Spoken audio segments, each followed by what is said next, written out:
हरे कृष्ण कृष्ण कृष्ण हरे हरे, हरे राम राम राम हरे हरे. श्रीमद भागवत कथा स्कंद 3. आणि आजचे जे काही अध्याय आहे या अध्यायांचं स्वरूप मी तुम्हाला शेवटी सांगणार आहे. आत्तापर्यंत जे काही आपले अध्याय झाले तो अध्याय पहिल्यापासून तर 3ऱ्या पर्यंतचा अध्याय आपण मागच्या व्हिडिओमध्ये बघितला. तर या भागवतामध्ये आजचे जे आपल्याला अध्याय बघायचं आहे त्यामध्ये आता येणारा क्रमाने जो 3रा 4था 5वा हे क्रमाने जे 7 पर्यंतचे अध्याय आहे तर त्यामध्ये विराट पुरुषाची उत्पत्ती नेमकी कशी झाली हे या ठिकाणी सांगितलं गेलेलं आहे. ज्यावेळेस मैत्रेय ऋषी त्या ठिकाणी विदुराला उपदेश करत आहे आणि विदुर शांत निमूटपणे सगळ्या काही गोष्टी ऐकून घेतो आहे, हे देखील तितकंच महत्त्वाचं आहे. कारण या सृष्टीतलावर या परब्रह्माची प्राप्ती करून घेण्यासाठी आपल्याला कुठे ना कुठे गुरुच्या छायेमध्ये गुरुच्या आश्रयाला आणि गुरु आशीर्वादाला जावं लागतं. प्रत्येक वेळेस आपल्याजवळच गुरु येईल अशी धारणा मनामध्ये धरणं हे साप चुकीचं आहे. आणि ज्यावेळेस विदुर मैत्रेय मुनींना प्रश्न विचारतोय, या विराट पुरुषाची उत्पत्ती नेमकी कशी झाली हे सविस्तर मला सांगा. त्यावेळेस मैत्रेय मुनी सांगताय की या परमेश्वराच्या आज्ञेने मला जे काही संकेत मिळाले की तुला ब्रह्मज्ञानाची एक दिशा प्रदान करावी त्यानुसार मी तुला आज सांगतो आहे. हा विराट पुरुष हा दुसरा तिसरा कोणी नसून क्रियाशक्ती एकत्रित करणारा आणि जो ज्ञानांची शक्ती आणि क्रियाशक्ती आत्मशक्ती या सर्व शक्तीचं एकत्र रूप असणारा तो परमेश्वर भगवान विष्णू आहे. या जलचर सागरामध्ये अत्यंत शांतपणे आणि निशब्दपणे तिथं असताना त्या ठिकाणी त्यांच्या नाभी कमलातनं ब्रह्मदेवाची उत्पत्ती झालेली आहे. ब्रह्मदेव त्यांच्या नाभी कमलातनं उत्पन्न झाले हे देखील बऱ्याच काळापर्यंत त्या ठिकाणी योगामध्ये होते, अनुष्ठानामध्ये होते. आणि या योग साधनेमध्ये असताना ध्यानामध्ये असताना अचानक त्यांना जाग आल्यासारखं झालंय.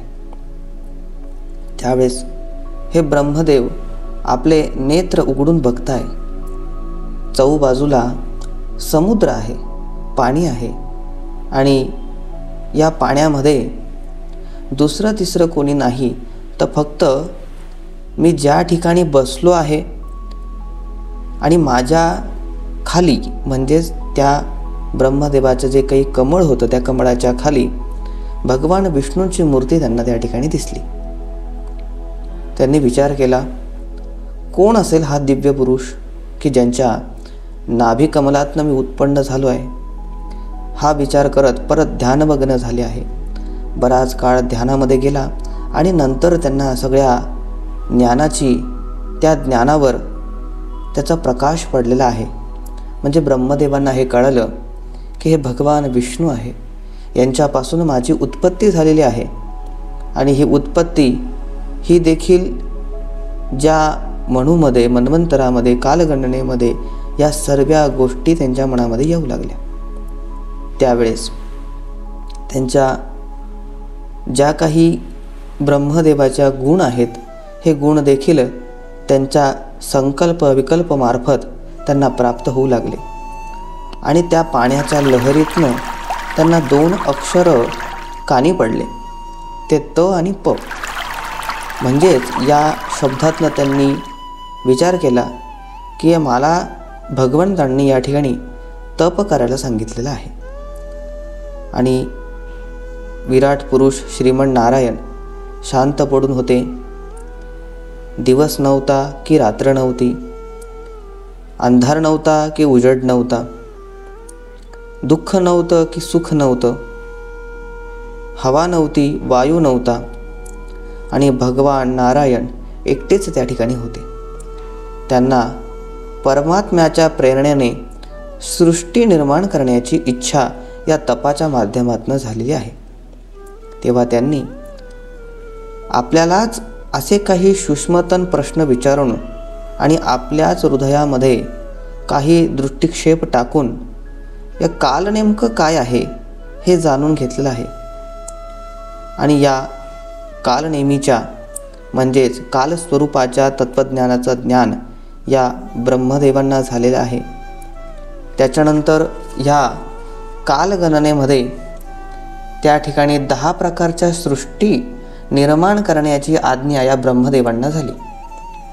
राजा परीक्षिता शुकमुनी पुढे सांगतायत, मैत्रेय विदुरांना म्हणालेत, विदुरा, भगवान श्रीहरी अंतर्ध्यान पावल्यानंतर ब्रह्मदेवांनी पुनश्च तप करायला प्रारंभ केला आहे. शतवर्ष तप केल्यानंतर ब्रह्मदेवांना आत्मज्ञान झाले आणि विज्ञानाची देखील प्रचिती त्यांना झाली आणि 10 प्रकारच्या सृष्टीची निर्मिती त्यांनी त्या ठिकाणी केलेली आहे. त्याच्यामध्ये अनेक प्राणी आहे, काही जलचर प्राणी आहे, वनस्पती आहे, काही हवेमध्ये राहणारे प्राणी आहेत, ज्याला 6 प्रकारचे पशु मानले जातात. त्याच्यामध्ये काही कीट आहे, पक्षी आहे, जे हवेमध्ये विचरण करतात. अशा अनेक प्रकारचे प्राणी, मनुष्य यांची निर्मिती त्यांनी त्या ठिकाणी केलेली आहे. आणि या कालगणनेचं स्वरूप नेमकं कसं आहे हे तुम्हाला आज मी सांगतो आहे. त्यावेळेस हा प्रश्न विदुराने मैत्रेय मुनींना विचारल्यानंतर त्या ठिकाणी मैत्रेय मुनी सांगतायत की 2 परमाणू मिळून एक अणू होतो, 3 अणूंचा एक त्रयरेणू होतो. आकाशात एकटक नजर लावल्यास असंख्य प्रकाश गोल एकमेकांभोवती एक विशिष्ट गतीने फिरताना दिसतात. त्याला एक प्रकाश गोल म्हणजेच एक त्रयरेणू असे म्हणतात. 3 त्रयरेणूंची एक त्रुटी होते. 3 त्रयस रेणू ओलांडून जाण्यासाठी सूर्याला जो कालावधी लागतो त्याला त्रुटी अशी संज्ञा दिलेली आहे.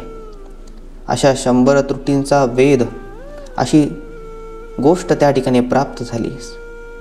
पुढे कालगणना कशी आहे ती मी तुम्हाला सांगतो आहे. 3 वेद म्हणजे 1 लव असं असतं. 3 लव म्हणजे 1 निमिष, 3 निमिष म्हणजे 1 क्षण, 5 क्षण म्हणजे 1 काष्ठा, 15 काष्ठा म्हणजे 1 लघु, 15 लघु म्हणजे 1 घटिका. 2 घटिकांचा 1 मुहूर्त तयार होतो, 3 मुहूर्तांचा 1 प्रहर तयार होतो व 8 प्रहरांची 1 अहोरात्र तयार होते, म्हणजेच 1 दिवस व 1 रात्र. 15 अहोरात्रांचा 1 पक्ष निर्माण होतो, म्हणजेच ते 2 पक्ष येतात. कोणते? एक शुक्ल पक्ष आणि एक कृष्ण पक्ष, म्हणजे 1 मास त्या ठिकाणापासून तयार होत असतो. 1 मास म्हणजे पितरांची 1 अहोरात्र आहे. 2 मासांचा 1 ऋतू होतो. 3 ऋतूंचे 1 आयन तयार होते. 2 आयन म्हणजेच दक्षिणायन आणि उत्तरायण. 1 संवत्सर म्हणजे 1 वर्ष पूर्ण त्या ठिकाणी होत असतं. आपले 1 संवत्सर म्हणजे देवांची 1 अहोरात्र असते. मनुष्याचे आयुष्य सर्वसाधारण 100 वर्ष सांगितले गेलेले आहे. सूर्य, बृहस्पती, सावन, चंद्र व नक्षत्रे हे 12 राशी मिळून विश्वाला वेगवेगळ्या गतीने प्रदक्षिणा करीत असतात. त्या सर्वांचा मेळ साधण्यासाठी वेगवेगळी वर्ष वेगवेगळ्या वेळी संपतात. सर्व तारामंडळाचा अधिकतम कालस्वरूप श्री सूर्यनारायण व परमाणूपासून 12 राशीं स्वरूपात विश्वाला प्रदक्षिणा पूर्ण करीत असतो आणि असंच याला संवत्सर म्हणतात. आणि हे संवत्सर या कालगणनेमध्ये सर्वात महत्त्वाचं सांगितलेलं आहे. त्या पद्धतीने या कालगणनेमध्ये जे युग सांगितले गेलेली आहे ती युग ही सुद्धा खूप महत्त्वाची आहे. 4 प्रकारची युग सांगितली. त्याच्यामध्ये एक सत्ययुग आहे, एक त्रेतायुग आहे, एक द्वापार युग आहे आणि एक कलियुग आहे. अशी 4 युग सांगितली. आणि या कलियुगात पूर्णतः म्हणजेच एक महायुग पूर्ण होण्यास 43,20,000 वर्ष लागतात. प्रत्येक युगाचा विशेष धर्म असतो. सत्ययुगात धर्म, सत्य, दया, पवित्रता व तप या 4 पायांवर उभा असतो. पुढे अधर्म वाढतो किंवा वाढत जातो व प्रत्येक युगात एक एक पाय हा कमी होत जातो. कलियुगात फक्त सत्य हा एकच पाय शिल्लक राहतो आहे. म्हणजे काय की मनुष्य हा सत्याच्या पायावरच आता सध्या टिकून आहे. बाकी या युगामध्ये सर्व काही गोष्टी संपत आलेल्या आहे. विदुरा, ब्रह्मदेवांचे आयुष्य ही 100 वर्षांचे असते, पण त्यांचा एक दिवस म्हणजे 1,000 महायुगे असतो. 1,000 महायुग विचार करायसारखी गोष्ट आहे. आणि एवढा मोठा दिवस आणि तेवढीच मोठी रात्र, हा ब्रह्मदेवाच्या एका दिवसाला कल्प असे म्हणतात. एक कल्प पूर्ण झाला म्हणजे ब्रह्मदेवाचा एक दिवस पूर्ण होतो. आणि एक कल्पात 14 मन्वंतरे व 14 इंद्र होऊन जातात. यावरून आपल्या लक्षात येईल की ब्रह्मदेवाचा एक दिवस किती मोठा आहे. ब्रह्मदेवाच्या आयुष्यातील 50 वर्ष सांप्रत उलटून गेली आहेत. या ब्रह्मदेवाने आपल्या आयुष्यातली 50 वर्ष आता संपवलेली आहेत. आता दुसऱ्या परार्धरात त्यांची सुरुवात झालेली आहे. आणि हे ब्रह्मदेवांचे 2 परार्ध म्हणजे विराट पुरुषाचे म्हणजेच श्रीहरीचे एक निमिष आहे. याच्यावरनं तुमच्या लक्षात येईल की जो विष्णू भगवंत आहे त्याचा निमिष, आपण डोळ्याची पापणी लावतो त्याला जितका वेळ लागतो तेवढ्या एका वेळामध्ये भगवंताच्या एवढी सगळी कालघटना निघून जाते. मग आपण कुठे लागतो? आपल्या जीवनात आपण कुठेही लागत नाही. आपलं 100 वर्षाचं आयुष्य आहे. आता हे तर सर्व भागवताप्रमाणे साऱ्या काही गोष्टी झाल्या की ब्रह्मदेवाचं आयुष्य एवढं आहे, कलियुगाचं एवढं आहे. मात्र आता जरा थोडा आपल्या आयुष्याकडे नजर टाकूया. देवाच्या या कालगणनेनुसार या कलियुगामध्ये आपल्याला 100 वर्षाचं आयुष्य दिलेलं आहे. मग या 100 वर्षामध्ये अर्धी रात्र आणि अर्धा दिवस हे आहे. मग हा जर विचार आपण केला तर 12 तासाची रात्र आणि 12 तासाचा दिवस असं आपण पकडूया. मग या 100 वर्षामध्ये 50 वर्ष तर आपण झोपूनच काढतो की. मग या 50 वर्षामध्ये आपण नेमकं करतो तरी काय? 50 वर्ष आपली झोपून निघाली आहेत. उरलेली जी 50 वर्ष आहे त्याच्यामध्ये बालपणाची 12 वर्ष गेली आहेत.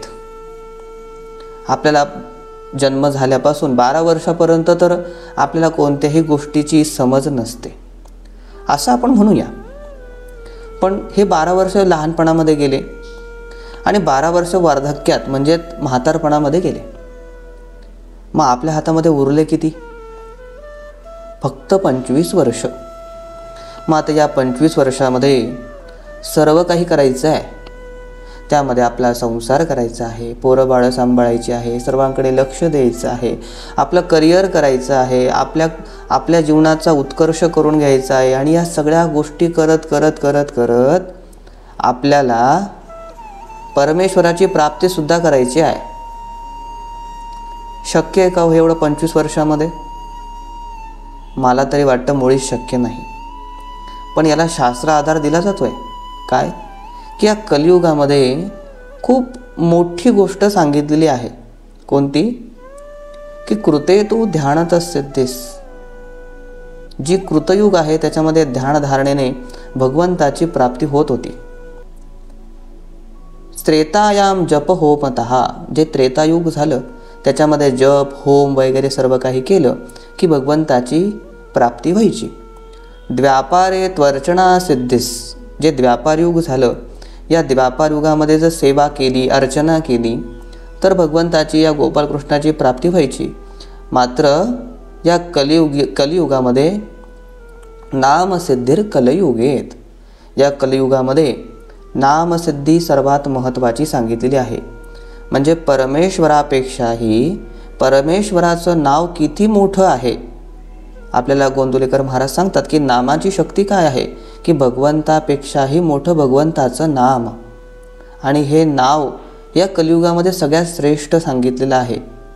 मग हे नाव घेत राहणं, भगवंताचं नामस्मरण करत राहणं, हे आपल्याला हे सगळं भागवत, पुराण, ग्रंथ ह्या ज्या काही गोष्टी आपल्याला शिकवत आहे, तर आपल्या जीवनाचा उत्कर्ष, आपल्या जीवनाची सार्थकता करून घेण्यासाठीचे मार्ग आपल्याला या ग्रंथांमध्ये मिळतात.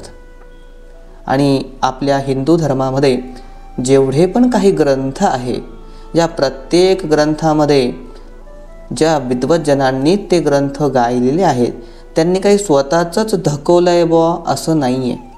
कारण त्यांना कोणीतरी प्रश्न विचारला आणि त्या प्रश्नाचं उत्तर दिलं आहे आणि त्या उत्तराच्या मार्फत आपल्याला त्यांच्यातनं भगवंताची प्राप्ती होण्याचे मार्ग सापडलेले आहे. तुम्ही सर्व ग्रंथ उचलून बघा. जो भागवत आहे तो शुकमुनींनी परीक्षित राजाला सांगितलेला आहे. त्याच्यानंतर जी भगवद्गीता आहे ही कृष्णाने अर्जुनाला सांगितलेली आहे. कोणताही ग्रंथ घ्या तुम्ही, प्रत्येक ग्रंथामध्ये संवादात्मक ग्रंथ आपल्या या धर्मामध्ये आहेत. त्याच्यामुळे देवाने असं कधी म्हटलं नाही की बाबा रे मीच फक्त मोठा आहे आणि तुम्ही फक्त माझंच ऐका आणि मी जसं सांगेल तसंच करा, हे कधी सांगितलं नाही. शंका प्रत्येकाच्या मनात असू शकते, प्रत्येकाला त्याच्यामध्ये काही ना काही त्रुटी या दिसू शकतात. मात्र जो परमेश्वर आहे तो परिपूर्ण आहे, तो सत्य आहे, तो कालातीत आहे. आणि या कालातीत असणारा परमेश्वर हा प्रकाश आहे. आणि आपली बुद्धी ही अंधमय आहे, म्हणजे अंधार आहे. जोपर्यंत आपल्या बुद्धीवर, आपल्या शंकांवर, आपल्या प्रश्नांवर आपण या भगवंत स्वरूपेच्या गाथेच्या किंवा या ग्रंथांच्या माध्यमातनं प्रकाश टाकत नाही, तोपर्यंत आपले उत्तरं आपल्याला मिळणार नाही. म्हणून आपले प्रत्येक ग्रंथ हे संवादात्मक आहे. आणि अशाच परमेश्वराची प्राप्ती ह्या कलियुगामध्ये सांगितली, जी नामसाधनेतनं आपल्याला प्राप्त होणार आहे. आणि नामसाधना कुठेही जायची गरज नाही आहे. कुठेही गेलं तिथं जाऊन मी नाम करेल, मी ह्या मंदिरात बसलो म्हणजे मी नामस्मरण करेल असं नाही आहे. ठाईच बैसोनी करा एकचित्त, एका ठिकाणी बसावं, एकचित्त करावं आणि भगवंताचं नामस्मरण घेत राहावं.